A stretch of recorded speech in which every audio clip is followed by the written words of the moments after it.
Hey, good morning, everybody. It's Ryan and Casey with another episode of CJ and Rai. We don't have a name for this show yet. But today we've got a really awesome guest out of Phoenix, Arizona. He's a virtual wholesaler. He does business all over the country. Well, I say all over the country. I think 15 states now. And they own several businesses, him and his partner, Sal. And we're going to be talking about the systems and the scaling to go from, a solopreneur or a partnership all the way to that, doing multiple businesses. I know, Casey, we like to joke around here about getting questions. She's got her book so ready many to go questions. with questions. But the funny thing is, right before we started, we've got a little couple of issues with the everything. So we'll be right back, and stick around. We're looking forward to this one. Propelio TV is sponsored by Noble Mortgage and Investments, CreativeCashflow.com, and Lifeiner.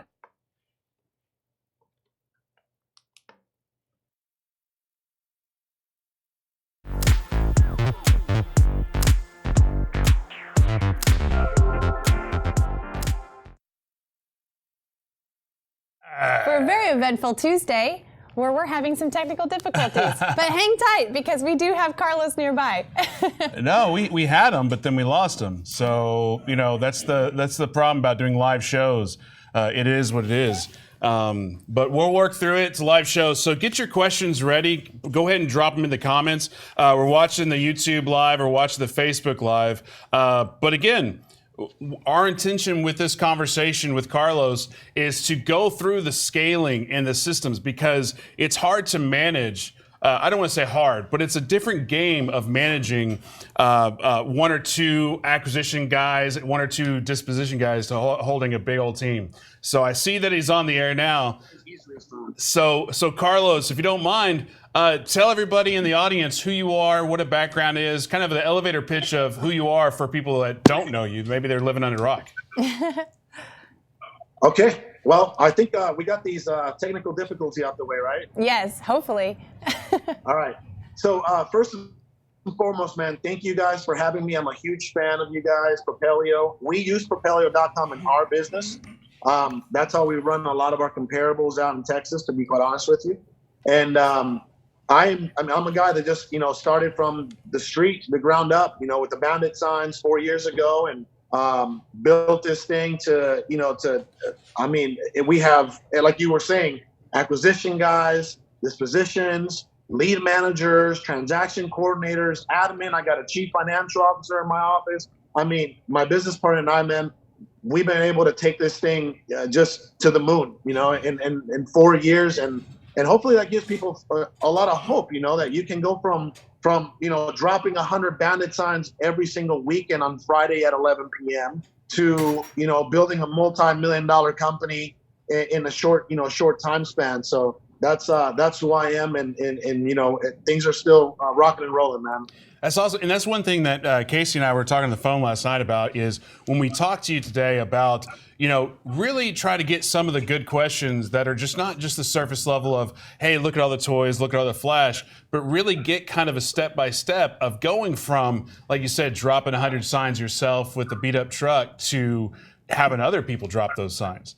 Brother, that stuff, the toys, look, I'll be honest with a lot of people, okay?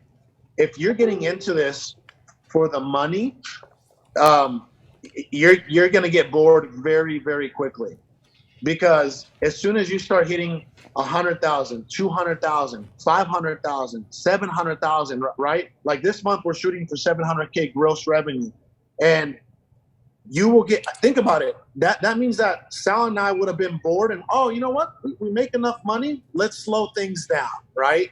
So yes, a lot of people get into this because they have necessities, right? They want financial freedom. I get that, but you got to have a bigger purpose in the money to get into this and to actually keep pushing even after you're already making decent money. It's going to take more than just money being your motivator or your driver to really scale this thing. Okay, so I do want to tell you guys, the toys and the money and this is like a Hublot $30,000 watch. Who gives a shit? These are just fruits of the labor, right? It's just fruits of the labor. You know what I mean?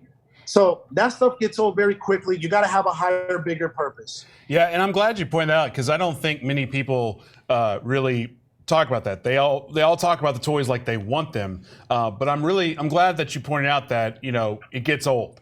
It gets So old. I love that point. One question I have for you, Carlos, is at what point when you started this journey did you know that you wanted to build it into what it is now, or did you know? Like, what was your vision when you first started? Yes.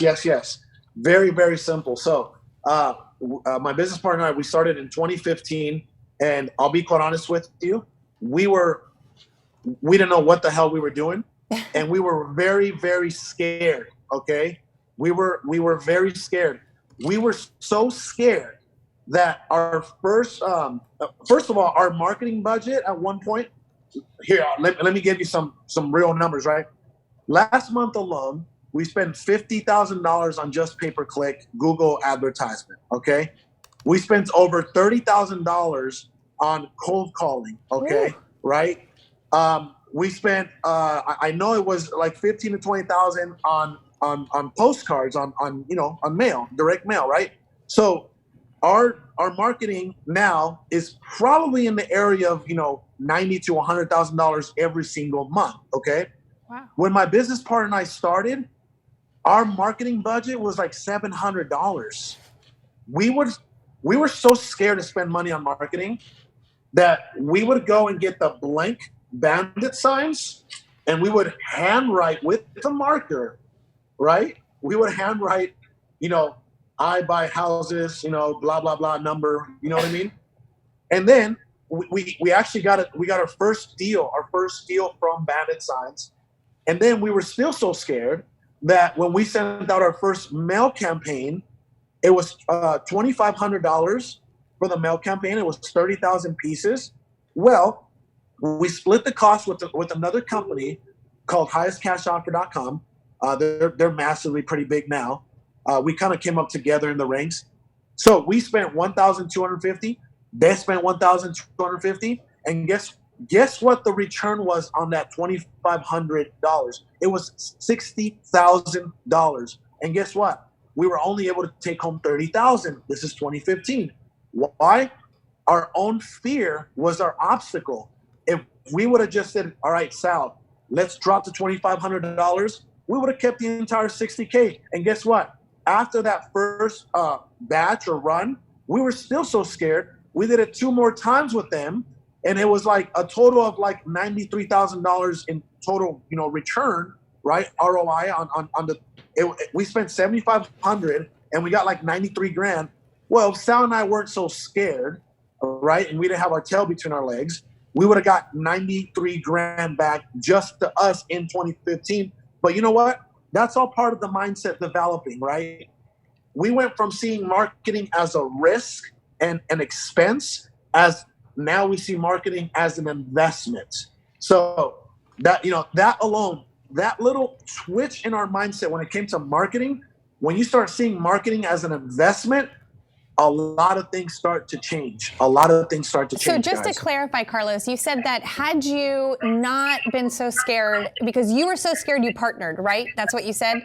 And had you not partnered, you would have obviously not had to split that. So to you were basically saying, had we just not had that scarcity mindset and putting the money into the marketing, then we would have been able to just basically double our business a lot quicker. Let's be honest, guys. 90% or 99% of people in real estate, whether you're a fix and flipper, a wholesaler, right? They're scared to put money into marketing. I can attest to that fear. I definitely can. Right? Yeah. Yeah. So, and just to answer your question, Ryan, everything changed in 2016 when we hired our first acquisition. Me and Sal were like, okay, look, you and me, we're phase 1 investments, and we can make some money and be comfortable in just you and me, right? Well, that's not long term. The vision at that point changed. It's like, wait a minute. There's Burger King, there's McDonald's, right? There's Jack in the Box, and why don't we create a brand, right? Why don't we create a brand? And then boom, 2016, national cash offer. We hire our first acquisition guy. We start spending money on Google, Google marketing. Guys, the first time we spent money on Google PPC, pay per click, we spent $5,000 and we got like 80,000 back. And then we spent 7,500. This is 2016, by the way. This wasn't as competitive, right? Right. And then we spent 7,500 and we got like $110,000 back. Our company was literally built on digital marketing. Now, as far as going back to the you made 60 or you made 90 that first year, how much of that went back into the business? Like, did you say, okay, Oh we're my going to God. take 20% to live on and the rest of it is going to build the business? Ryan, my brother, at this point, I'll give you an example. We're on track to hit 700K this month. Do you know how much Sal and I pay ourselves every single month, no matter what? $1,000? $10,000 Okay. Nice. each. $10,000 each. I will be honest with you, and I'll shoot you over when we're done. I just did my tithing. I tithed $15,580 this morning. Okay. Now, what that means is what I paid myself from all the businesses that we have, because we do have multiple businesses, not just in real estate. I took home like $158,580. So tithing, right? This 10% for a lot of people that don't know out there, because everybody has different relationship with God, different religious beliefs. I respect all of it. As long as you're working on your spirituality in some way, shape, or form, I respect it, right? We're all trying to be the best versions of ourselves in every single way, mentally, spiritually, physically, in every single way. So, I took $10,000 from real estate, from National Cash Offer, and the rest came from all these other businesses, InventoryCity.com, the CallGeeks.com, all these other businesses that we have.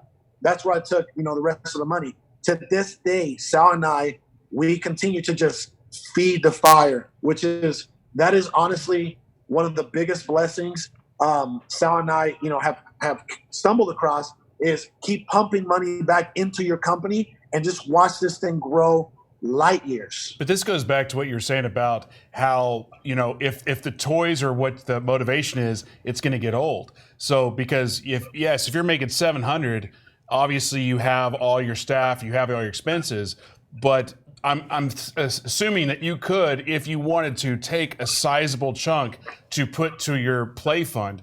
So to have that, but to have that sense of just, hey, we're in it for knowing your discipline. why, the discipline. Thank you. And discipline. Only taking 10 and putting the rest towards the company, that shows tremendous foresight for the future. And I think that discipline, sorry to interrupt you, I think that discipline, I think that straight up shows discipline becomes a lot easier when you feed off of the purpose of seeing it grow. So you had a vision to create the brand, and I think that nails it on the head when it comes to like your why, your purpose. It's not about the money, because just the energy that you have and that you're cultivating is feeding that. Yeah, I'll be honest with you guys. A lot of people, they look at Sal and I, and they look at these two douchebags, these immigrant, Iraqi-born, persecuted because he's a Catholic. He was persecuted out of Iraq. He served the U.S. military. Then you got this Mexican guy that was crossed over illegally, abandoned by his mom at the age of 5 to make a better life for her children, right? And she was out here working in the fields. Day in, day out, out in the sun. And, they look at us and they don't understand. A lot of people judge us. Look at these douchebags with the Rolls Royces, the Lamborghinis, and they look at us and they just don't know, right? Until they talk to us, right? Until they talk to us, they think of us as these douchebags that are out there. Oh, look at these guys. They're out there selling courses. I don't even have a course. I don't have a course to sell you. I'm sorry, right? Now another, I'll be quite honest with you. My wife got really upset one day when I said, "Hey, babe, my purpose in life wasn't to be a father, even though I love being a father, right? You got to be a 7-figure father also. As you're a 7-figure earner, be a 7-figure father, right? And you try as much as you can to balance your life out." But I said, look, my purpose in life wasn't to be a father. My purpose in life was to serve and to help other people create better lives for themselves. That's what I feel keeps me going. You guys don't know, like I have, if you guys know, because you guys are in what you're doing right now, you're serving people right now by having this show, right? Because why? You get folks like myself, you got Max Maxwell coming on next. You get these guys that are out here, beating the concrete.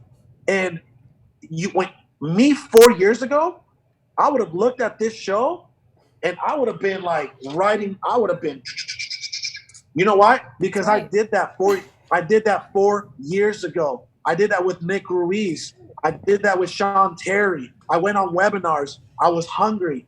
Every chance and opportunity that I got to get free knowledge, guys, I went and got it. So my purpose in life is to serve everyone, like my internal family and everybody that I come across. And I appreciate you guys for serving also. I appreciate you saying that as Yeah. well, just because, we've said in the past, like what we do at Propelio TV, it's just us in the studio. Right now, you've only got Casey, you've got Tommy in the background, you got Travion over there, and, it's just us. So when we do have the feedback of people being grateful, it's like, oh, Come on, man. that feels great. And you So heard it's it so from Come on, man. Carlos's mouth. Write everything down. Watch Exactly. the videos. You'll learn a ton. Guys, close. there's a reason. There's a reason why. Like, whenever someone says, "Hey, man, you want to come on?" I know you guys are serving. Like, you're serving. I did this guy, Toby Rosario. This guy, his I guess his viewers are nowhere close to like your viewers, and I did it for him. And he's like, "My brother, thank you so much. Things have been going very well for me, and ever since our podcast and this and that." And I said, "Look, mission accomplished, man. Like, iron sharpens iron. We kind of just, I serve you, you serve me, we serve the people, everybody wins, So the topic of discussion today is the systems and scaling. But before we do that, I do want to take a break. But before I take a break, I do want to hit some of these comments because I feel if we wait to the end, we're going to be flooded and we won't be able to hit them all. So I just want to really rapid fire and some of the questions are not necessarily on the topic, but you know what? The whole thing about Propelio TV is to truly be a community effort. So we got Matt Smith. He's out of, he invests in Vegas, but I think he's in Nebraska. How are you making offers virtually? Well, look, we've been 90-something% of our offers are virtual, to be quite honest with you. Now, do we get pictures? We do. We get pictures. We either have boots on the ground or we get pictures from the seller, okay? So pictures help a lot. When you're an experienced investor, pictures help a lot, okay? Also, we run 3 different systems. Depending on what state we're, like Las Vegas, we'll run MLS. We'll run another system called NARPR, which is NARRPR.com, okay? And, it's, guys, when you're comparing, now you have pictures in front of you, and then you have your comparable systems in front of you. And if you compare apples to apples, right? You compare, year make within 5 years. You compare pool to pool, garage to garage, bedrooms to bedrooms, et cetera, subdivision to subdivision. You can pull the trigger. You can make an offer. Now, when you have your after repair value, right, and you have your pictures, guess what? That's all you need to make. That's all you need to make an offer virtually.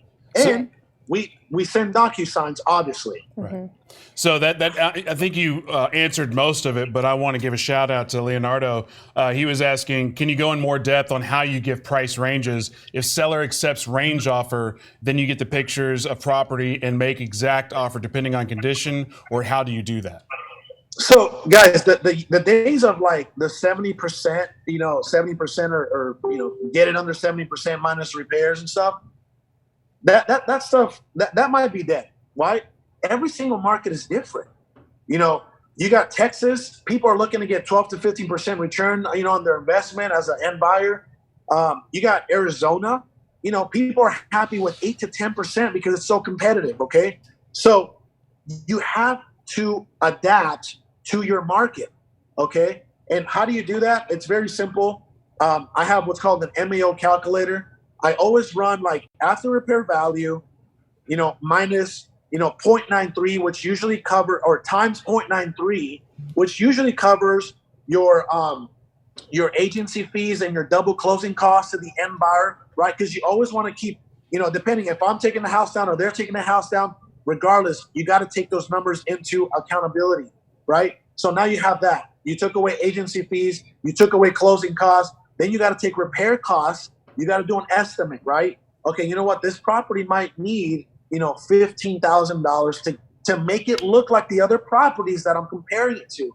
Or this property might need $30,000 to make it look like the other properties that I compare it to. Okay, boom. And then the end buyer, right? The end buyer, which is, it could be yourself if you're, if we're keeping it for ourselves or we're flipping it to an end buyer. Okay, you know what?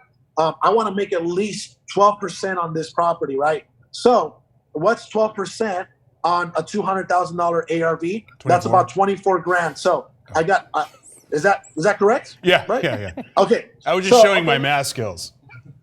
Beautiful. So I want to make 24K. So now we took away agency fees. We took away the double closing. We took away the repairs. We took away the profitability, right? What we want to make, right? Boom. And then you take away whatever if you're wholesaling, take away, do you want to make 5K, 10K, 15K, 20K?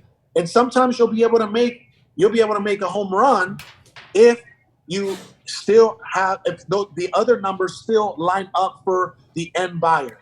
Yes. So I don't know if any of you really caught all the details of that. I would go back and listen to that because what he said is incredibly important. And we talked about this like last week or something, where your market is completely different across the board. So what you also need to know are what your numbers are, right, Carlos? You needed to make a certain amount. You knew what your closing fees were. And a lot of people, I don't think, go from that perspective. They go specifically from the formula that everybody tells them. So a lot is left on the table a lot of the times.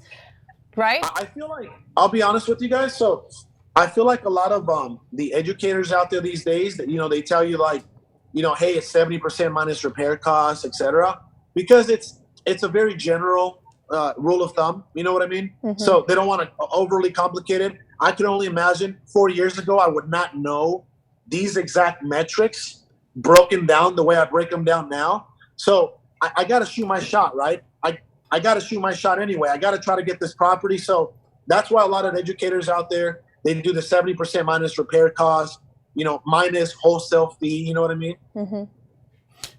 So I do have one more question before we go to break, just because I think it's an interesting question. I've never really seen it. Gregory Ballard, sorry. Do you get higher spreads on urban areas or rural areas?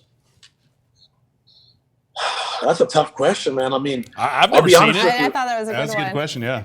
Yeah, I'll be honest with you. Like, we just picked up this property in it's called Glendale, Arizona, and the ARV is 430. The after repair value is 430, guys. And I'll send it to you once we close it, because we bought it ourselves because we're like, hey, we're gonna buy this thing ourselves. We bought it just to wholesale it. Now, a lot of wholesalers out there don't know that if you buy a property and you're not in a rush to wholesale a property, like, oh my God, I got 10 days, I got 14 days. Guys, if you figure out a way to get private money, hard money, or in our case, me and Sal's case, you have you've been pumping the machine so much that we cash properties out ourselves, and you clean the property up for like $1,200, right? And then you have like an open house, right? And then you have like almost like a live auction online. You're gonna make so much money. I'll be quite honest with you. I think we're gonna clear like 130 grand on this property wholesale. Right. Wholesale. Impressive. Not even on the market. I'll throw on top of that, just because you say it's getting creative, but also I saw a post of somebody in our local market, Tang Nguyen, talked about staging a wholesale property. I would never invest that much on a wholesale property, but if you're going to increase the likelihood of making that much money, it's worth the gamble. Listen, what you're doing, Carlos, and what everyone out there needs to know is you're basically pulling away from the competition in a different way. It's not just creativity, it's time. We always talk about time and money and knowledge, right? Those are the three things that you have to kind of get creative with and maneuver. Well, you're separating yourself a lot out from a lot of wholesalers that have to sell it in a week or 14 days. It's the same concept as wholesaling, right? If you can take it down yourself because you have the connections with the private money, you now are in the box where you might be a lot more competitive because you can offer a little bit higher, you can turn it a little bit different, your exit strategy is different. So I think there's something to be said about not just the creativity, but pulling yourself away from the competition as well. And I promise you will make an extra $5, $10, $20, $30,000 just because you're not in a rush. You're not playing hot potato with this thing. You know what I mean? That's gold. So on that note, Carlos, stick around. Everybody stick around. We're going to be right back. Carlos Reyes out of Phoenix, Arizona. Phoenix, Arizona? Yeah, just dropping so many nuggets. Again, use this time.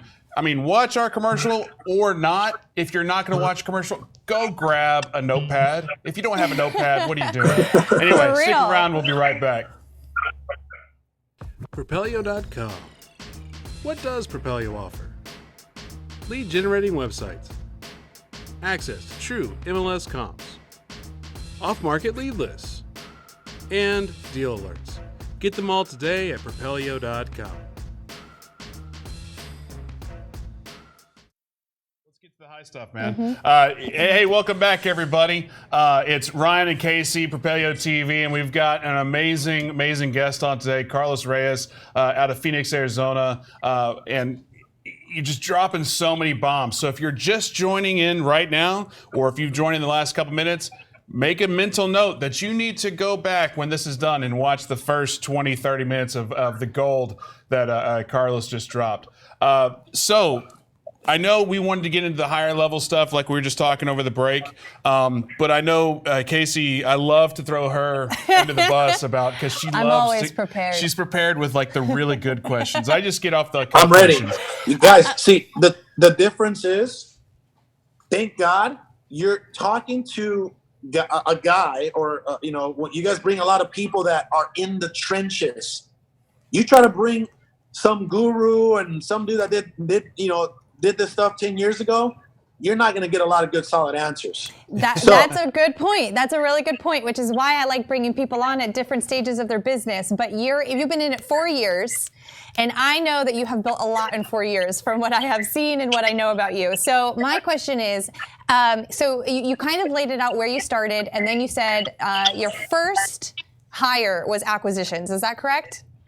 Absolutely. I have a question about why did you decide to hire the positions that you hired, and what was the process you went about in doing it in order to scale? Because people have different opinions about what to hire first. Okay, so I'll be honest with you. When we started, all my leads that were coming in through, CarRail. For those of you who don't know, CarRail is an amazing system to use.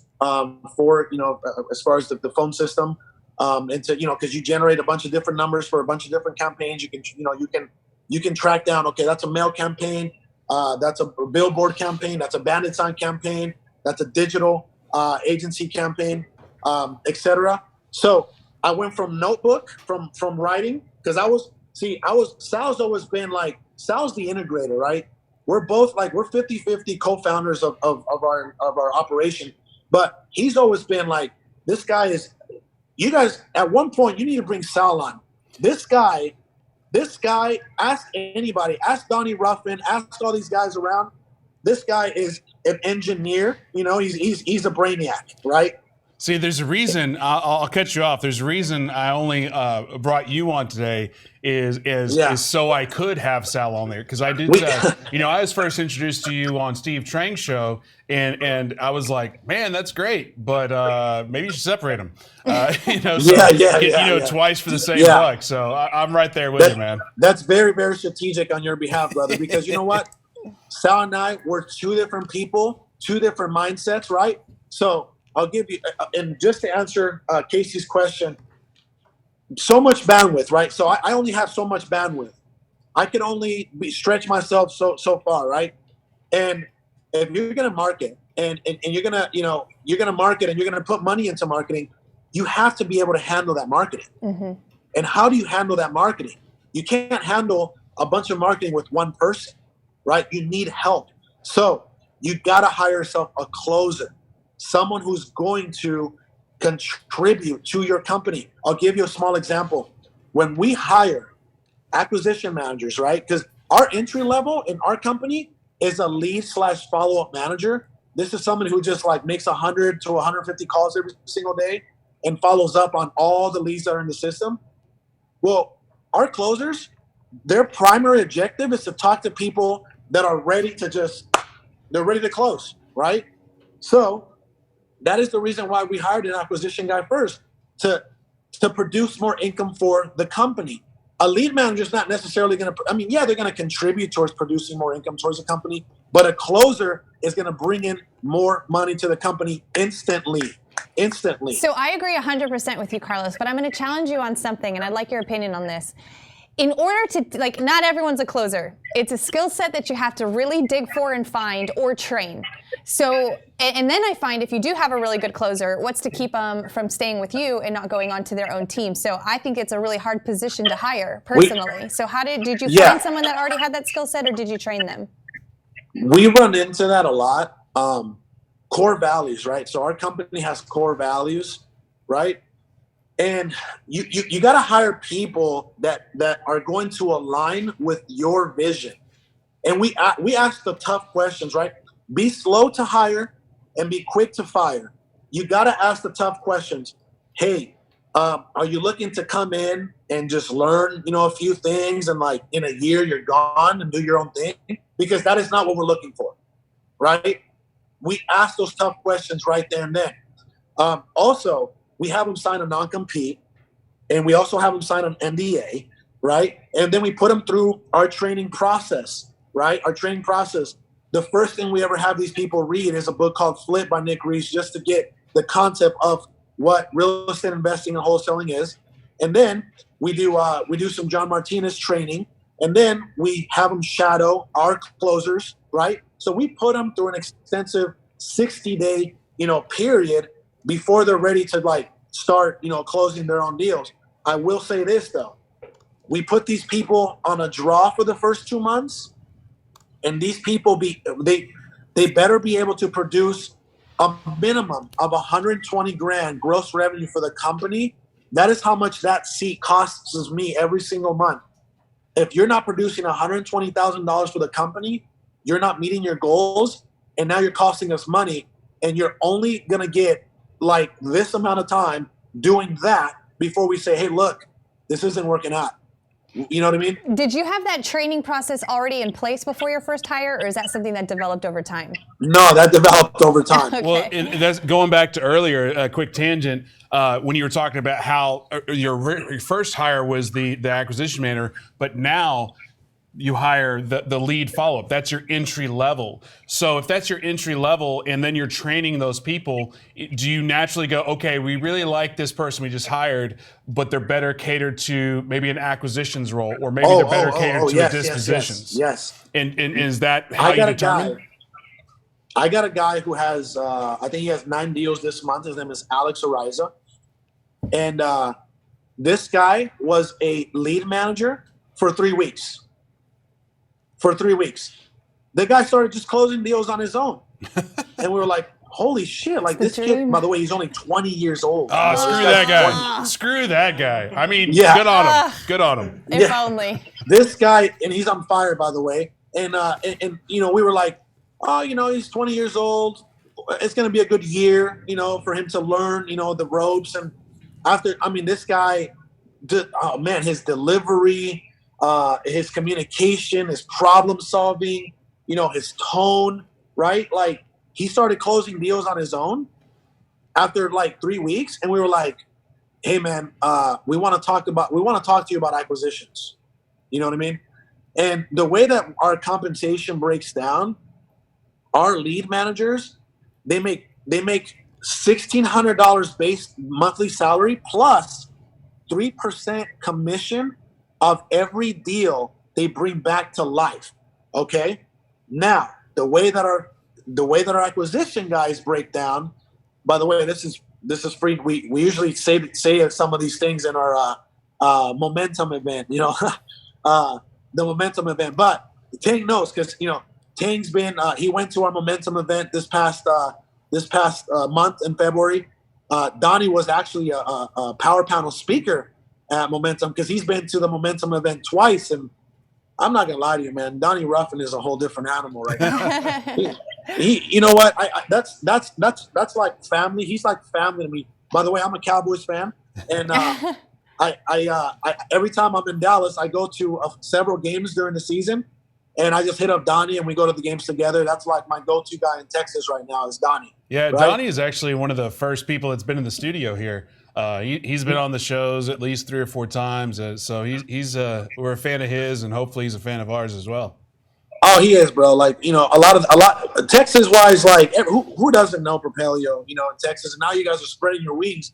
Now you're in the West Coast, and I can put you guys on with some of the East Coast guys, like my boy Rafael Vargas, another powerhouse, out in Florida.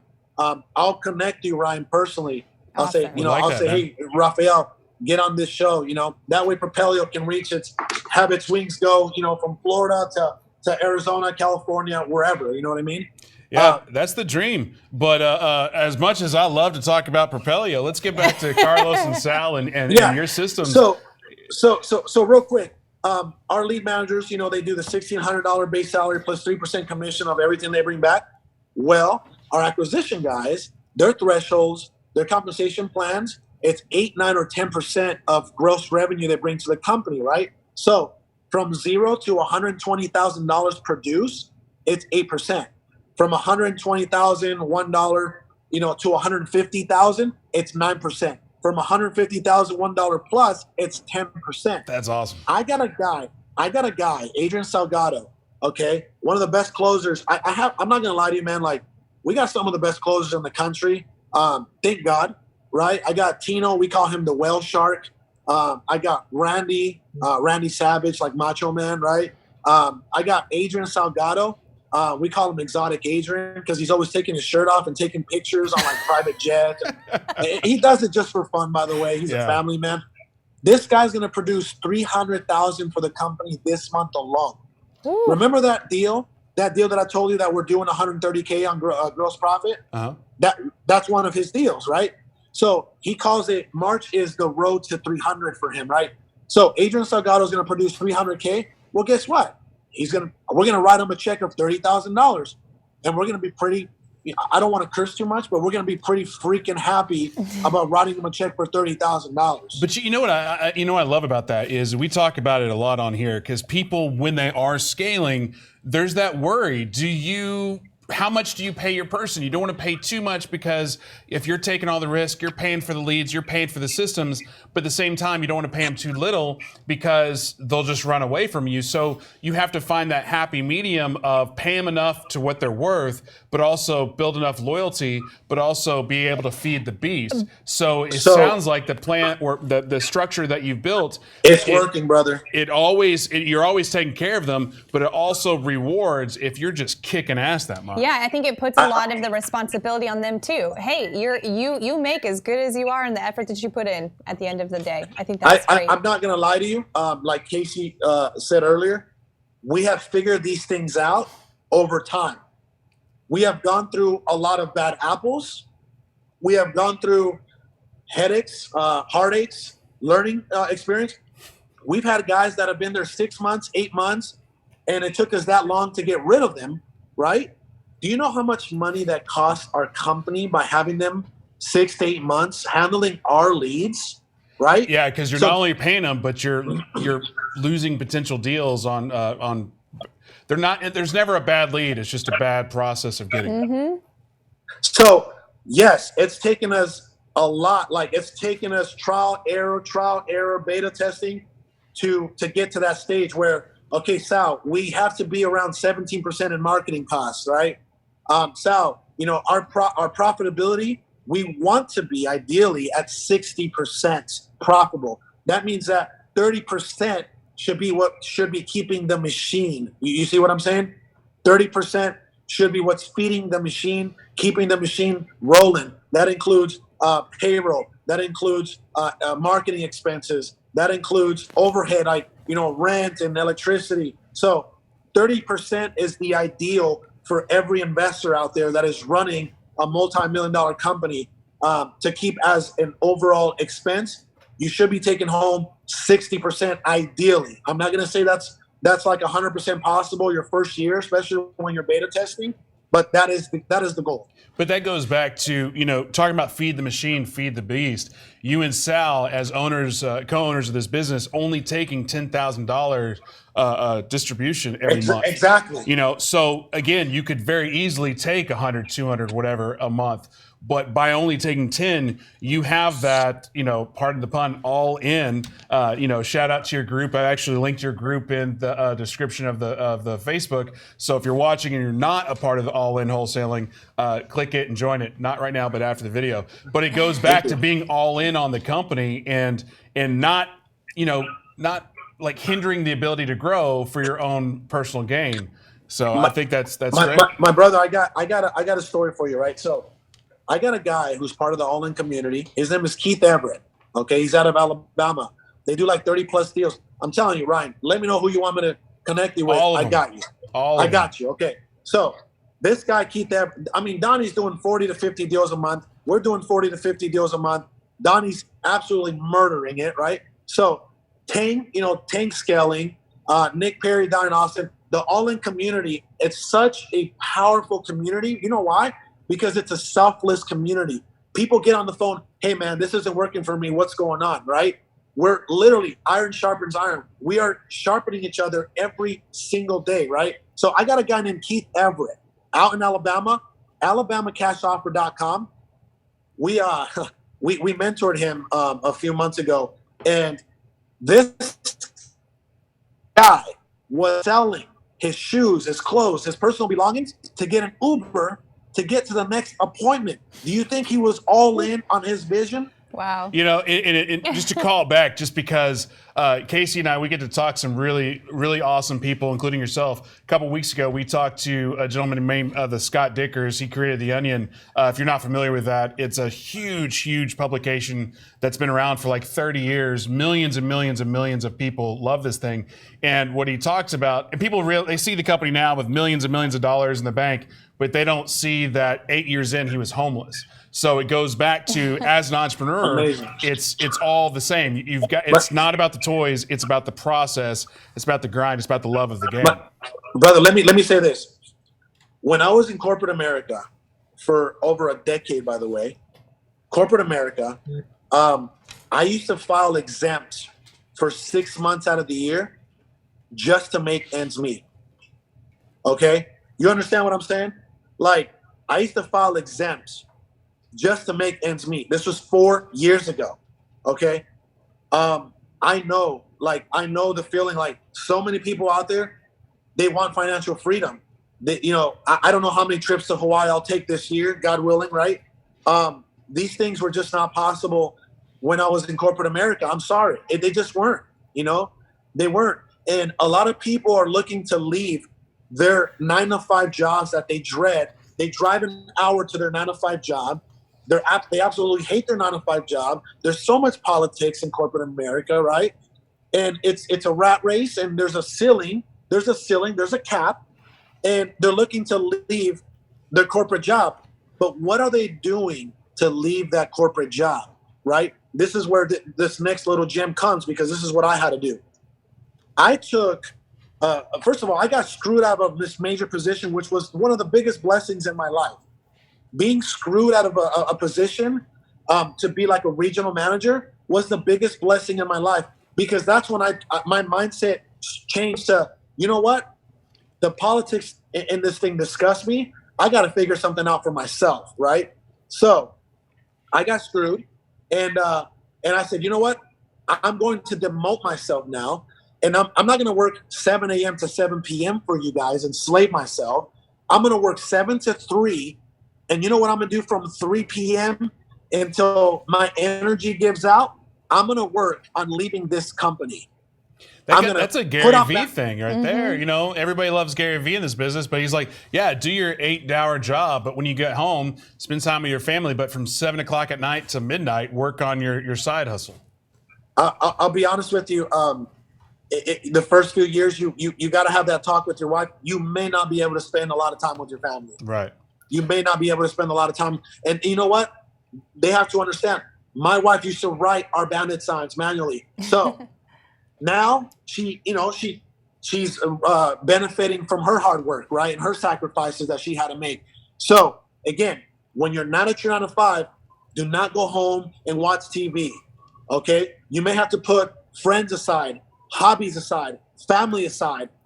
Read Flip by Nick Reyes. Go, buy a $500 course that's going to help you. Like Alex Sanchez's course. That's an amazing course. Get on free webinars with Nick Reyes. Follow guys like myself, Max Maxwell, Rafael Vargas, Sean Terry.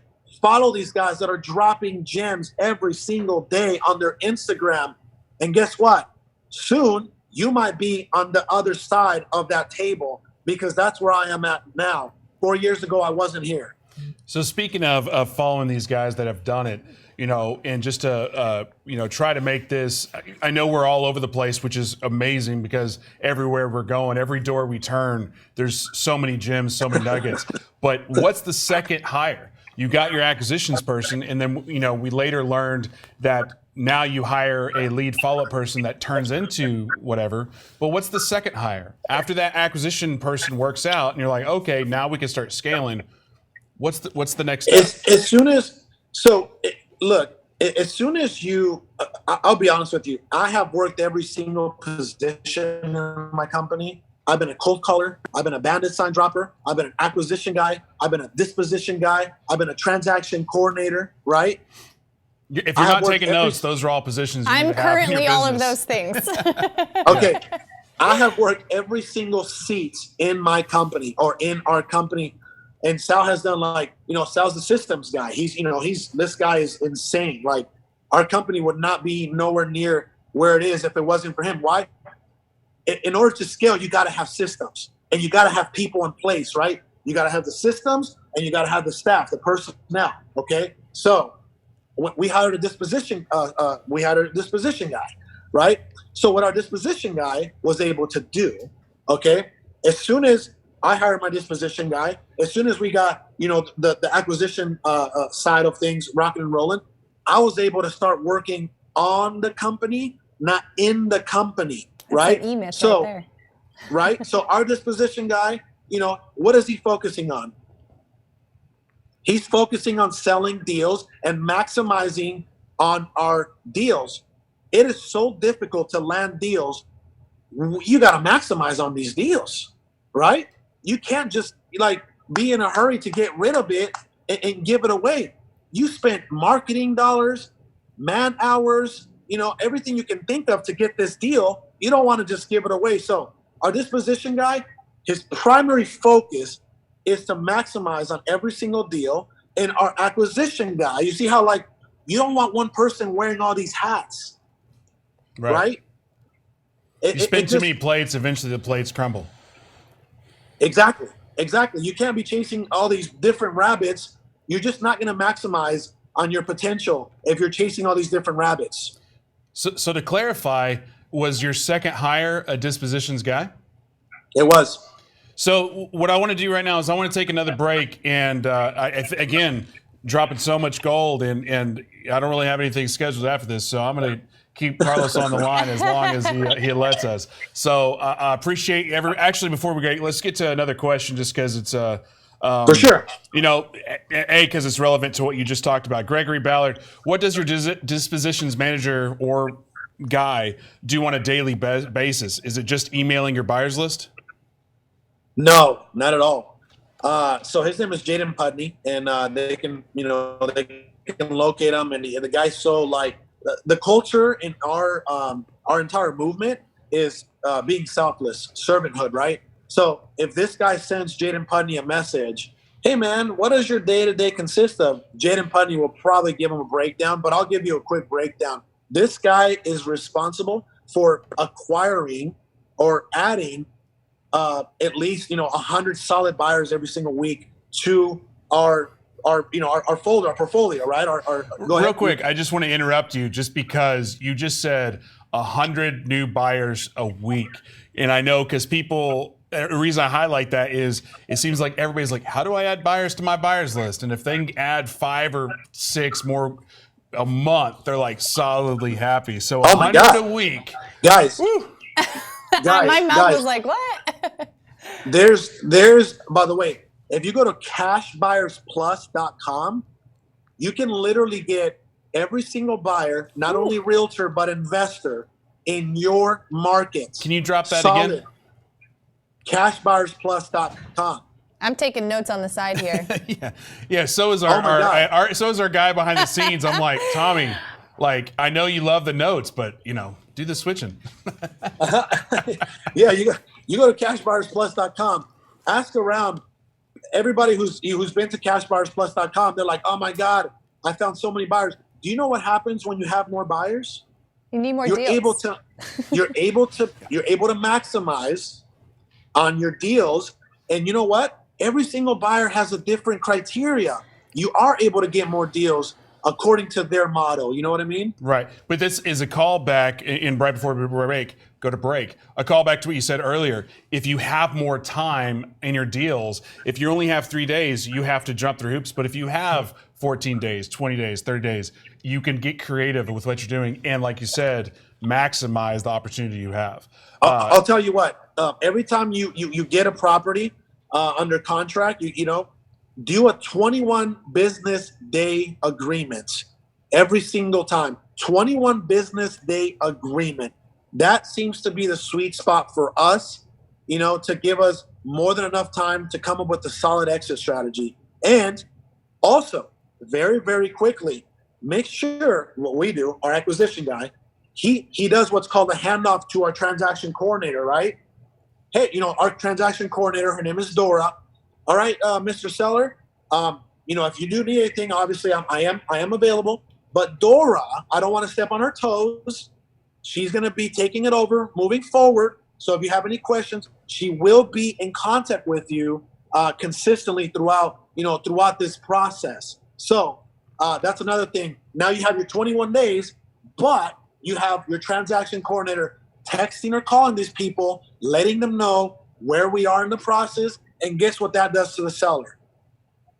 It gives them a peace of mind. Mm-hmm. Builds trust. I'm sure your disposition manager is also not only building a list, but building that rapport, building that relationship. That way, when you do have to ready, fire, aim a property, they've already got somebody on the hook. For sure. Yeah. So we're going to take another quick break. If you're liking what you're seeing, please drop some likes both on YouTube, on Facebook, on I think we're on whatever the Twitter one is, and on the podcast. When you like something, you're telling the internet that it's valuable and it's worthwhile. So please give us some likes. Give Carlos some love. Give some Carlos some love as well. Thank you guys. When we come back, we're going to get more to the systems. If you've noticed, we're only on higher 2. And how big is your? We're on 4 now. We're on 4. We're on 4. I don't know. We'll get there. But if you like what you're seeing, like it, and when we come back, we're going to get more with Carlos Reyes. Propelio.com. What does Propelio offer? Lead generating websites, access to true MLS comps, off-market lead lists, and deal alerts. Get them all today at Propelio.com.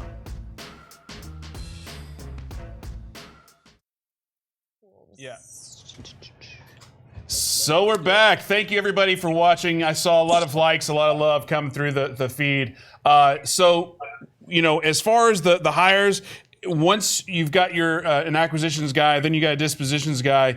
We lost him. Oh, there he is. Do you just hire more acquisition people? Oh my God. You're fine. What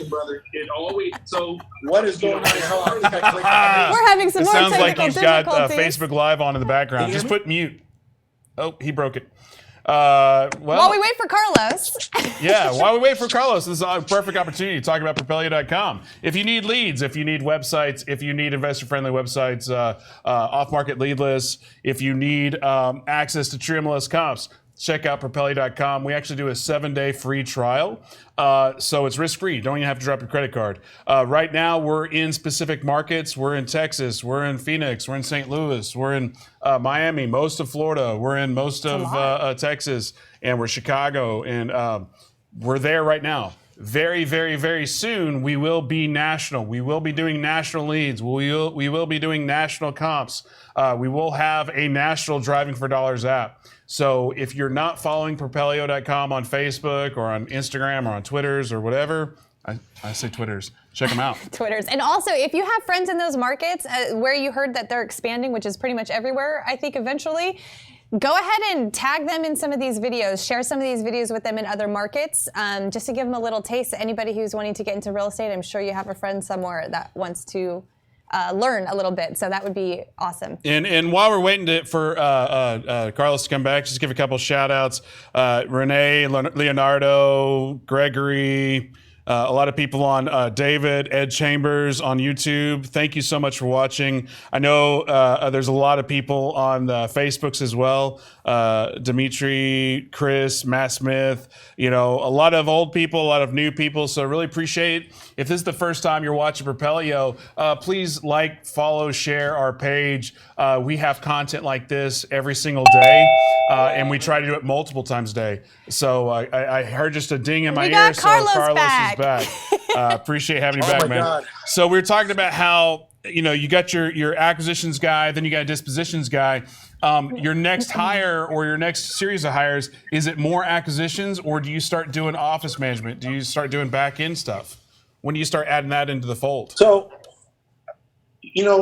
we have a bunch of acquisition guys now, and again, you got to be extremely selective with your, the people that you're bringing on board, right? Your transaction coordinator. So you hire acquisition guys, you hire disposition guys. Now, this all depends on your lead flow, by the way, right? If you're getting 5 leads a day, I don't know if this is going to work for you. You know what I mean? That was what you answered my question. Yeah, if you're getting if you're getting 5 leads a day, I think at that point, like, you should be handling most of your stuff. If you're getting 20 to 50 leads a day, then you really look to start scaling this thing. You're getting 100 plus leads a day, then you go, acquisitions, dispositions, the follow-up manager, aka lead manager. Then you go transaction coordinator, because you know what? You don't want your disposition manager to be handling, or your acquisition manager to be handling the actual transaction. You want your acquisition guy to wear that one hat. I am going to close deals every single month. Mm-hmm. That's it, right? You want your disposition guy? I am going to maximize every single deal that we get every single month. I'm going to bring more cash buyers. I'm going to call them. I'm going to develop personal relationships with our cash buyers. I'm going to see what their criteria is, right, et cetera. Is this a buy and hold guy? Is this guy okay with just 8%? Does this guy need 15%, but it's a rough area? Blah, blah, blah, blah, blah, right? So then you bring your transaction coordinator to alleviate all the paperwork and the process of the actual deal itself. Communicating with the title agency and communicating with the seller, keeping them at ease, keeping them at peace, so your other moving parts can truly maximize on their potential. And that's how your company as a whole scales and maximizes on its entire potential, if that makes sense. Absolutely. What's funny is I heard in that answer the same answer for all real estate investing answers ever, and that is it depends. Because hey, what do I do next? Well, what's your lead flow like? Because it sounds like the worst thing that you can have is your dispositions guy sitting there twiddling his thumbs, not having a property to sell. And also your acquisitions guy not having leads to go after to buy property. Oh, yeah. I understand that there's always work in this business that you can do, but at the same time, there's a difference between money-making activities and branding activities. And at the end of the day, both are important, obviously, but money-making activities is what pays the bills. Branding is just makes you sexy. We always say that, money-making activities, right? There's a difference between being busy and being productive. Right. So you have your ecosystem now of your team. What kind of tools did you grow with? What did you start with? What did you add on? What did you develop? And what are you really growing with? I know that's a pretty big kind of question, but take it away. First and foremost, every investor needs a CRM.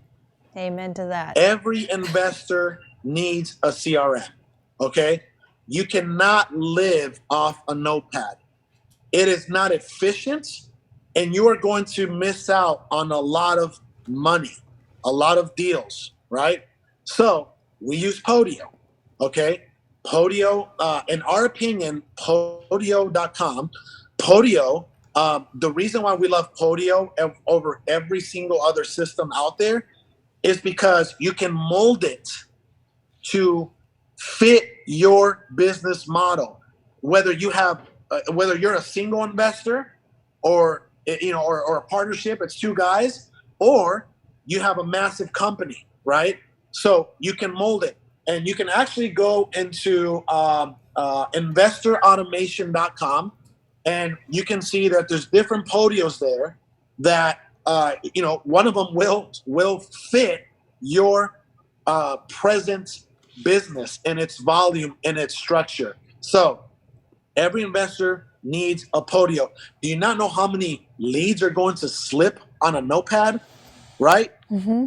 I mean, it's just not scalable to live out of a notepad. And let's be honest, do you guys know some investors that still live out of a notepad? Because I do. Well, it's the whole thing. If you're driving down the road, you take a buy call, you put on a sticky note, stick it on the dash, you open up the window, and next thing you know, the wind blows it away. Guess what? That lead's gone. We've lost so much money in the early stages because we were living off a notepad, and oh my God, I got to call this guy back. Oh, look, let me flip through these pages. He's back. You know what I mean? It was insane. It was insane. So you would say the CRM, because there's two, I always kind of advise people, there's usually two types of CRMs. There's one that's really heavy on managing the leads and the follow-up and tracking, and then there's the ones that are more for workflow. So would you say that Podio encompasses both of those? Podio, I mean, I've used a million of them, so. That's why we love Podio, is because it keeps you accountable, okay? It keeps you lead-wise, task-wise. I mean, we even run our marketing through our Podio. Like our Podio, we have this thing called the marketing machine in our Podio. It taps us, hey, it's been 21 days. You got to disperse this many postcards to this distressed list. You see what I'm saying? Mm-hmm. So our Podio keeps us so organized, and it keeps our staff, our team members, very organized also. I feel like now is a great time to say something, because I feel like if I don't, Daniel will come through the cameras and hit me. It is our intent, because first of all, Podio is great. I've used Podio in the past in my own investment business, but it is our intent to, with our new release of, we're actually working on Propelio.com with a new release, that we will have a lot of that functionality, a lot of that customization, and we are intending to do a lot of the things that Podio does as well. So, all the love in the world of Podio, but we're coming for you, baby. Awesome. You know what? And that's options, right? So that's the beauty about this business. There are so many options, right? So I'll give you guys systems and stuff like that. Let's go over something else, right? So a lot of folks, their campaigns failed heavily, like whenever they actually decide to spend some money on marketing. Because why? Their data, which is the foundation of the entire process, right? Because that data, you got to get it from a reliable source, core logic, like listsource.com, rebogateway.com, atomdata.com. You got to get your data from a reliable source. Why? Because if you don't get your data from a reliable source, and then, by the way, the second step is what? Skip tracing, right? Obviously, we're going to, we use need2skip.com, need to skip. We've been using need2skip.com for over 3 years. And what need2skip, the reason why a skip tracing company is so important, right? And there's options out there. There's need2skip, there's TLO, there's so many options out there. But the reason why we use this specific is because results are results, right? We wouldn't be where we are if we weren't using the right data, right?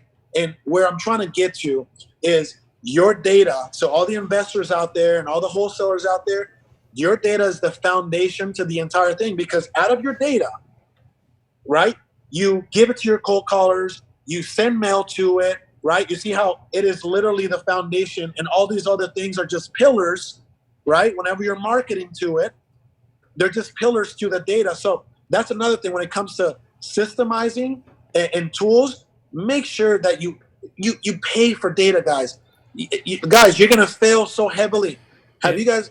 and- You get what you pay for. And Carlos, I feel like, me and you. I'm nodding big I time. feel like me and you just need to like spend some time, have a beer, drink Can I hang have a out cigar. in the corner? Only because it's like I feel like you're just teeing me up to promote Propelio every 5 seconds, and I love it. And the reason being is all that data you just said will be in the new release coming in the next month or two. So Beautiful. love it. Awesome. Beautiful. I agree Beautiful. with you 100% because at the very beginning, you said you were really scared to spend money. So that's one part of the equation. And then you don't want to spend your money. I mean, it's even more painful when you spend it on bad data. So that is Oh my God. huge. Oh my God. To just point that out. If you try to go cheap on your data, guys, I promise you, you will fail. Well, here's a question You for will you, fail. Carlos. If you go cheap on your data, how is an investor going to know the quality of the data? Because a lot of people always want to go after the cheapest thing. So that's kind of one barrier. But cheap doesn't always necessarily mean the worst. Not all the time. So what would be your advice on a new investor who's looking for these services and how to go about finding the best data? Okay, so I will say this. We've heavily depended on CoreLogic, through our entire existence. CoreLogic is literally, and we have no affiliation with them. We don't get paid from them. Just like Propelio, we use Propelio.com, to run some of our comparables, and we have no affiliation. We don't have affiliate links. I'm just throwing out there what we use in our business, right? This is what we use in our business. So listsource.com, great data, okay? PropertyRadar.com, great data. Rebo Gateway for tax default, great data. And then, again, now you have your solid data. You have a bunch of skip tracing companies out there. Needtoskip.com. It's data like TLO, but even better. It gives you up to 10 phone numbers, and it is regulated. It is regulated credit bureau data. You got to look for that. You don't have to use needtoskip.com, but whoever you use, make sure that it's regulated data, it's credit bureau data, and there's a difference between hit rate and match rates, okay? I can look for Ryan Harper, and boom, I got a hit rate. But do I really have the right Ryan Harper? Do I have the guy that I'm looking for? That right there alone will separate you from a lot of other people. Oh, look I used this company and I got a 90%, hit rate. Oh, that's good. How, did you get a hold of them? How did that go? You know what I mean? Yeah, And that's great. Before we go too far on, I do want to point out that because I do see a lot of questions coming in from stuff that we covered earlier in this discussion. A real quick plug, if you go to propelio.com/rewind, every Friday at 5 o'clock Central Standard Time, we actually do a recap show where we recap the entire week. But if you go to propelio.com/rewind, you can sign up an email blast. And what that is every week we send out the notes from every show. So, Tommy in the background taking notes, Casey over here taking notes. What we'll do is we'll compile that, and if you want them, we'll give them to you. There's no ask other than just we got to have an email that we can send you the details, send you the notes. So if you want to sign up, sign up. If you don't, whatever. It's all good. Awesome. More systems in Yeah, okay, so that was gold on the whole what do you look for, by the way. That's one of the best answers I've had to that question, so awesome. So, okay, so in terms of the good data, what are some of the other tools and systems that you need to have in place in order to run this machine? Besides obviously you need CRM, you need the tools, you need the staff, right? Because, lead generation, in my opinion, is just 50% of it. The other 50% is who is handling that lead. That's very, very important. You're going to throw away a lot of money and you're going to miss out on a lot of opportunities if you don't have the right people handling those leads, right? So the other thing, obviously CallRail. CallRail is something that you got to integrate with your Podio. GlobiFlow, right? Integration with your Podio. That way you can kind of, a lot of people, even I think Donnie Ruffin, I think he set up his own Podio because he's like, you know what? This is what works for my business, right? And you're going to get a lot of that. Again, there's a lot of options out there, but you got to have these tools. You got to have these tools in your tool belt in order to be able to scale your company. What else can we think of? If you're looking to do, ringless, go ahead. Oh, sorry, I was didn't mean to interrupt you. I was actually going to ask you and kind of take a step back to that, because all of that is really marketing, right? At the end of the day, you're managing your marketing. But I don't think we've actually touched on what kind of marketing that you're really doing in order to get that inbound flow, I guess, and having to deal with it. So maybe we could take a quick step back. Before we get that, I do before. want to, before, just because that is such a massive tangent, I do want to respect your time, Carlos. And if you don't mind, give us another 10 to 15 minutes. Would love to go down that rabbit hole. But I do want to give you the opportunity to say, hey guys, I've got another appointment. So if you need to get off, we'll wrap up. But if you want to keep going, we'll keep going. I don't have to be. I'm going to the office at 11. It's only 10:18. We got time. Awesome. Well, in that case, let's take another break just to give the you got to feed the beast. The beast here is Propelio.com. So stick around. We'll be right back, guys. Propelio.com. What does Propelio offer? Lead generating websites, access to true MLS comps, off-market lead lists, and deal alerts. Get them all today at Propelio.com.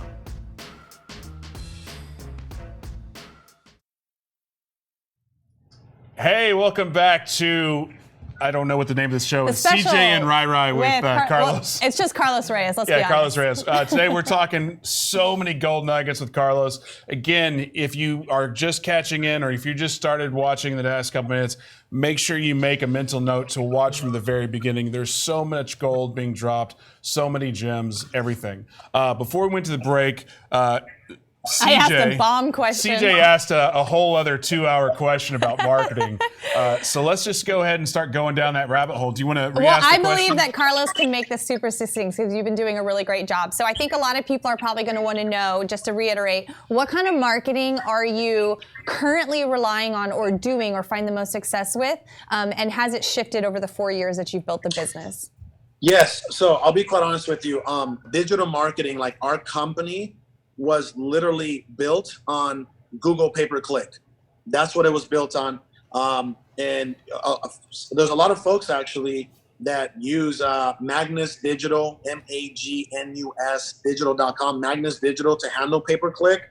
You can expect a minimum result of 5, 6x, all the way to like 12x on pay-per-click. That is our number one marketing strategy or avenue. Is that still, because I know earlier you were talking about how it's not as productive as it used to be. It's still our, I mean, there's a reason why we still dump the most money into, that specific marketing avenue. You know what? I'll be quite honest with you. There is no hotter lead than a pay-per-click lead. No hotter lead. Okay. And then, our second in line as far as, return on investment is cold calling. Okay. Cold calling, the callgeeks.com, cold calling, guys, this is the beauty about cold calling is that anybody can do cold calling. Anybody. You don't have to have a massive budget to do cold calling. You can cold call yourself. I have cold called myself. You know what I mean? Excuse me.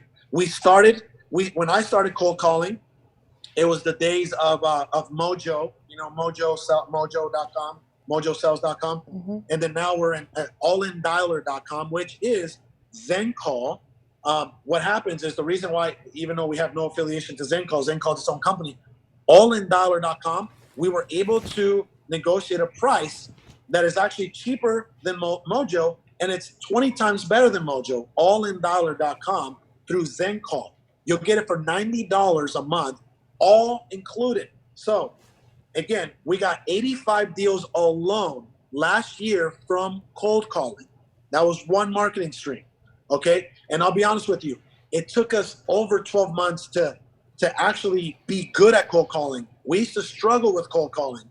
I remember in 2017, we did like 15 deals from cold calling. It was awful. In 2018, 85 deals. The surplus, the increase in that is like night and day, right? So we made a lot of twitches to our cold calling. What changed? Sorry, just to kind of hone in on that for a second. What do you think was your biggest pain point, and how did you fix it? I'll be honest with you. One was our system, right, which is allindialer.com. Two, most importantly, the agents. we had, bathroom break. Just joking. No, we had Filipinos who just did not like. First of all, the English level was like a 2. It was a very low English level, and second of all, they could not. The culture, the culture barrier wasn't there, right? So these Filipinos, unfortunately, even though we believe in people development, it just wasn't happening. So then the callgeeks.com, which is level 4, level 5 English speakers, the callgeeks.com, they're on the same time zone. You put all these things together. Now you got people that are speaking better English, that have sales experience, that are on the same time zone. They're not dialing overnight. You put all those things together with a good dialer. Guess what? Boom! You get an explosion. You get a whole 180. So that changed. So do you still use use VAs for cold calling still, or have you brought some of that in house? No. It's all VAs. All VAs. Thecallgeeks.com. Okay. It's all VAs. Yeah, virtual assistants. These guys, like I said, level 4, level 5. Donnie Ruffin he's been using them. He got like 50 to 60 deals from them last year. Thecallgeeks.com. So that's our number 2. That's our number 2. So you got digital, right? You got digital, which is pay-per-click, SEO, social media. Then you have cold calling. And then our third is obviously mail. A lot of people said mail is dead. So let me say this. If you go to turboletters.com, by the way, have you guys heard mail is dead? Right? Mail is dead. I would say it's dead per se. I would say it is. There's a barrier to entry there. If you've got a lot of money, like I'm sure if you're throwing the amount of money that you're throwing, game on. Or if you have, because Don Costa was on last week, and they were talking about he does highly targeted lists. So if you have the machine that can get to that target, or have the amount of money to really pump in, because he was talking about 1 million mailers a year. A mom and pop shop ain't doing 1 million letters. Yeah, so I think it just depends on competition in your market. For sure. And you know what? Like you said, highly targeted. We do a lot of highly targeted. We do a lot of highly targeted. We do a lot of general shotgun approach. But to be quite honest with you, we do more highly targeted. It's like an 80 to 20, to be quite honest with you. But again, so if you go to turboletters.com, there is this postcard, which I got yelled at yesterday by this guy actually found me on Facebook. And he's like, why are you stalking me? Because there's this postcard that has a Google image of your house on turboletters.com, right? So what are we looking for as investors, guys? We're looking for response rate, right? We're looking for response rate. The fact that somebody thinks I'm stalking them, I mean, that's a pretty high response rate. And I had to explain to him, sir, it's a Google image. It's not me. I didn't take the picture. I'm sorry, You were going to say something? Yeah, right there. That's a huge nugget right there. Just in the sense that, as you're doing marketing, you think, yes, the end goal is to acquire a property, get a contract, do a sale. That's the goal. But when you're doing your split testing, the goal is still to buy houses, but the goal needs to be that response rate. So if you have a marketing campaign that's getting a ton of response, then you can go, okay, I need to maybe if I'm not buying those houses, but I'm getting the response rate, I need to work on my cold calling skills. I need to work on my ability to be on the phone, because if I can get somebody on the phone, even if they're cussing me out, guess what? They responded. And it's up to me to change the conversation, pivot the conversation into a money buying activity. I agree. Yeah, it's common sense, right? You need leads to make offers. And you need offers to get deals. So it's common sense. It's very, very, very logical. The more leads you get, the more offers you make, the more deals you're going to produce, right? So anyway, so we use the thing that we're sticking to right now, guys. It's like the Google postcard, turboletters.com. You'll find the Google postcard. I think it's like 30 something cents. Go highly targeted. Go highly targeted. Google postcard, it's what's really working for us right now. Instead of just like your average yellow letter, like it was, 3-4 years ago, the yellow letter, the Google postcard, you're getting a response saying, who the F are you and why are you taking pictures of my house? Or, hey, what's your offer? Which is what we want, right? So you've got the pay-per-clicks. You're doing the letters, the mail drop campaign. Are there any other campaigns in your marketing? Well, yeah. Again, the cold calling was a massive producer for us too. You missed a lot of that conversation. Man, Casey and I went. Why you got to call me out, man? We were trying to do that discreetly. I was trying to be discreet. Why you got to call me out? That was not very discreet. Well, but, a thought comes to mind though. It's like, because I know, give a shout out to Donnie because he just posted, or it might have been you, I can't remember, but somebody having a big truckload of bandit signs. Has any of this virtual, because I'm sure you all talk on a Saturday, do any of the huge virtual wholesaling operations look at doing bandit signs nationwide? Because honestly, you do have apps that can get, I forgot what it's called, Daniel can help me out, but hey, go put these bandit signs out. Coincidentally, we haven't done bandit signs in 2.5, 3 years. But on my drive home yesterday, I was like, you know what? What if I just start dropping 1,000 bandit signs every single weekend, right? Mm-hmm. Because again, they're cheap, they're cheap. You're talking, I'll be honest with you. So I dropped bandit signs for 6 months and then I started hiring for $1 per sign, to drop, right? So, I'm not saying bandit signs, I'm not saying they don't work because they do work. And they work in specific markets, right? Not in every, you go to San Francisco or LA, good luck. Right. You go to Seattle, good luck. But I believe bandit signs up and down Texas, absolutely. San Antonio, Dallas, Fort Worth, Houston, absolutely. I guess my question though is, do you know of anybody that's because you're based out of Phoenix? Do you know of any of these virtual wholesalers we've never dropped a virtual bandit sign, nor do I know virtual companies that are dropping new business that's idea? That's what I'm saying. I think that's a good idea. So if you're idea. looking to do something that nobody else is, or not nobody, somebody might be doing it. That is an amazing idea. If you're out of Phoenix, you're in 15 markets? Drop 1,000 bandit signs in each market. I forgot. Somebody please comment in the comments below. I know Daniel knows it off the top of his head, but what's the app? Simple Crew. There you go. Use Simple Crew. Drop 1,000 bandit signs in all your markets. Boom. I'm gonna write that down. What is that? Simple what? Simple Crew. Okay. But you know what? That right there shows what the abundance mindset is. Carlos has given us a lot of nuggets, and I gave him a golden flake. A flick. Beautiful. So the last thing that I want to talk about is ringless voicemails, right? Yes. Ringless voicemails. So RVMs, we use leadblastpro.com. Leadblastpro.com. I'll be quite honest with you.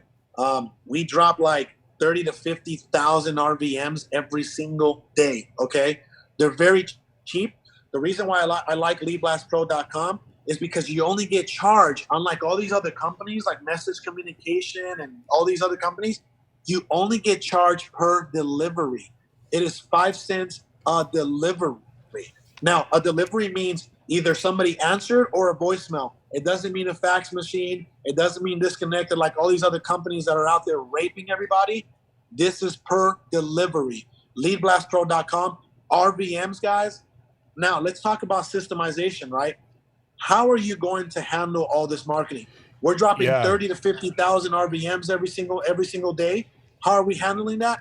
We're handling that with 4 virtual assistants that are filtering through these, these feedbacks, these calls or these messages. They're filtering, and if they're worth it, if they're worth talking to, then they send it over to our acquisition guy. So when you said earlier that your process now of hiring somebody new with the company is your lead and your follow-up person, that's not what you're talking about. This is a different, this is a true VA to kind of filter. No, this is a total VA that's not in the office. And this is just to filter through the rough. This is the $5 an hour type of job, right? This is the $3 to $5 an hour type of job. People that are going to just be there and just listening to, 100 something or 1,000 either pissed off customers. And then they kick it over to your lead follow-up person. And then they kick it over.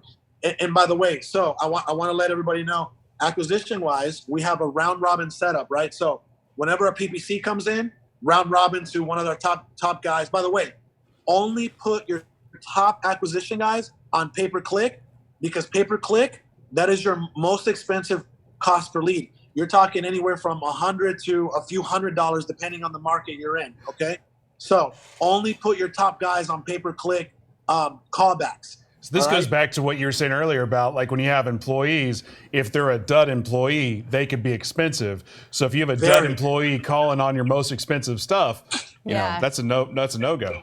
Yes. So, but anything that's direct mail, that's round robin to all their acquisition guys. Anything that's, you know, that's put through on the cold calling side or the RBM side, it's all round robin. And honestly, like you know, you're as strong as your weakest link, right?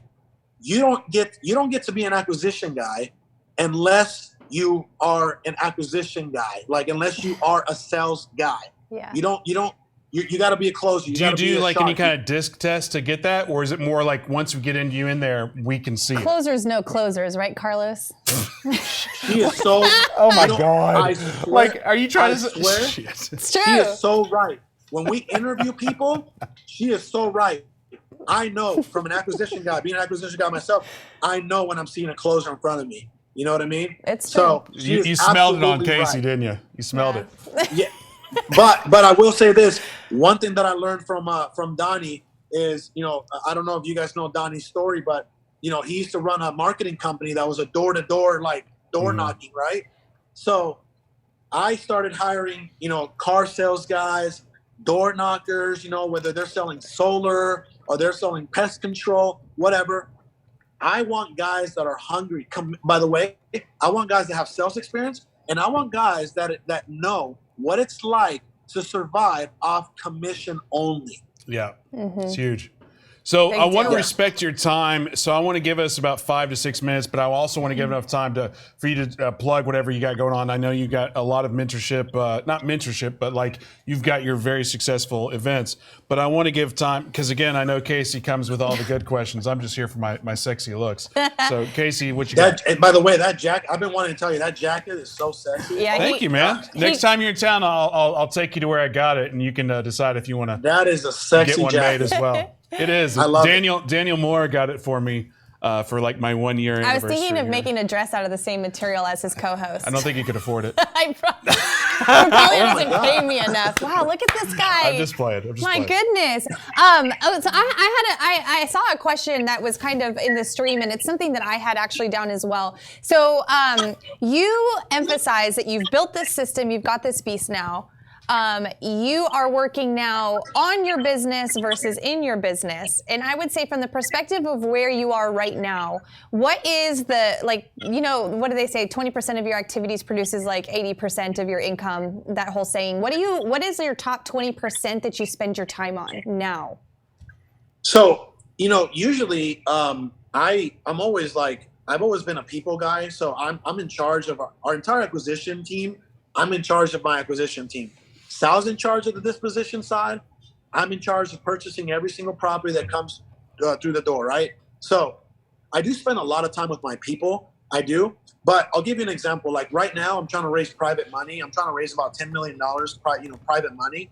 So I'm spending some of my time. You know, I got case studies that I put together. Our chief financial officer actually put that together for us, Brittany Hasenberg.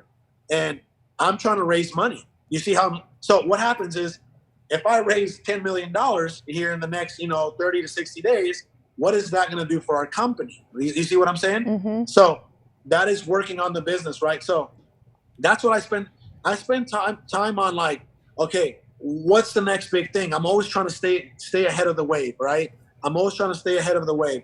I'm spending time on raising money. I'm spending time on developing our own people. I'm helping a little bit with the hiring, even though our CFO and our admin, they're working on it. I get the final say, so I get the second interview, right? So if I wish I had my agenda in front of me, it's in the car, but I would like show you of everything that I'm looking. I'm working on getting MLS in different states that we're in, right? I'm working on building relationships. Like my seat is totally different from what it was. I don't speak to sellers. I haven't spoken to sellers in a few years now, at least 2 years. So my seat is totally different from what it was. I'm just making sure that, me and our CFO, we're making sure that we're on track to hit our quarterly goals, our monthly goals, our weekly goals. So it's a little different. My seat definitely has changed a lot. Right. So when you first started, what would you say that 20% looked like? Like for year one, year two? Year one, bringing money to the company. That was it. Closing deals, marketing, whatever I can get my hands on, building, networking, relationships, right? Whatever I can get my hands on, building, like bringing money to the company. Because why? Once you have some capital, then you have cushion.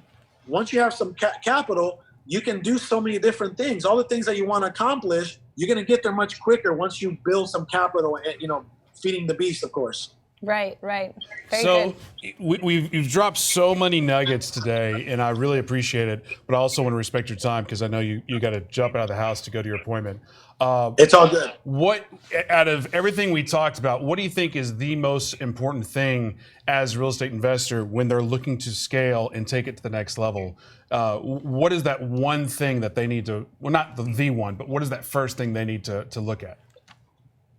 So I don't know if you've seen, I have my Momentum bracelet here, right? Momentum. We just had this event. We had over 150 people come. We had a lot of Texas people, by the way. Shout out to Texas. Yeah. And the one thing that they need to change is their mindset, right? Their mindset. Remember earlier when we said we used to think of marketing as an expense and a risk over an investment, right? So that is part of changing that mindset. They need to change. They need to understand I can only go so far alone. I have to build a team. I have to build a company. That is what this event was all about, by the way, is showing you exactly how to do that, how we did it, all the trial, all the error. That is what people need to change. Investors need to change their mindset in order to scale, or else, it's just going to be a revolving door, man. So Casey, final thoughts before we let Carlos out? My brain is exploding a little bit, and I hope everybody else's is, because you dropped a lot of stuff there. Now, one last question from me, and I don't know if anyone else thinks this way, but I always am curious as to how you started expanding virtually. Just a quick little note on that, because everyone kind of starts in their home market. What's one of the first things that you do when you do expand, and how quickly do you usually expand to other markets? So you gotta set up an infrastructure before you even go into these other markets. Okay. First and foremost, you got to look at the data. You got to look at cash transactions. You got to look at days on the market, right? You got to look at all this stuff. That's how you're going to determine, this market seems to be pretty hot. It's on the uprise, right? So you got to look at the data. Second, you gotta set up that infrastructure. You got to set up the right title agency.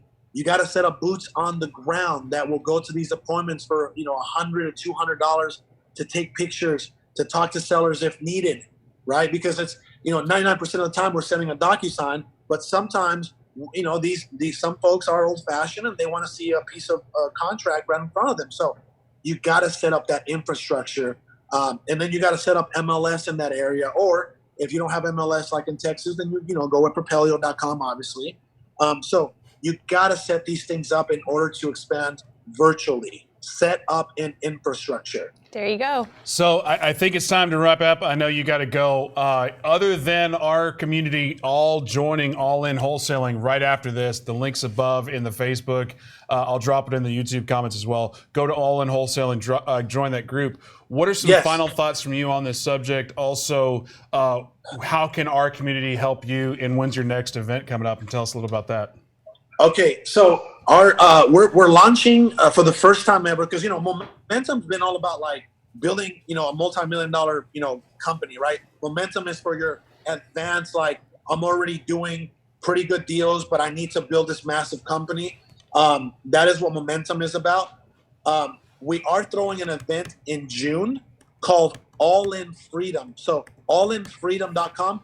What is All In Freedom? Just to quickly give you a rundown. I went to an event called Flip to Freedom 4 years ago by Sean Terry, right? And that changed a lot.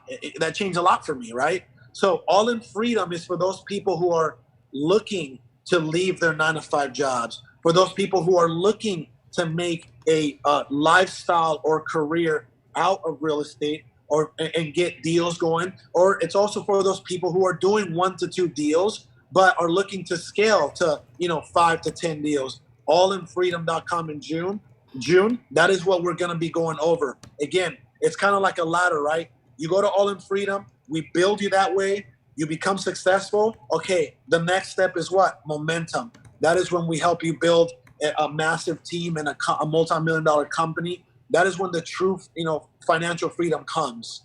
And do you have ticket details on that yet? Yeah. If they go to allinfreedom.com, they can get their seats there. By the way, Momentum, that's $5,000 a piece to attend that event, right? $7,500 for partners. To go to All in Freedom, it's like $497. So you heard that. That's awesome. Yeah. So go allinfreedom.com.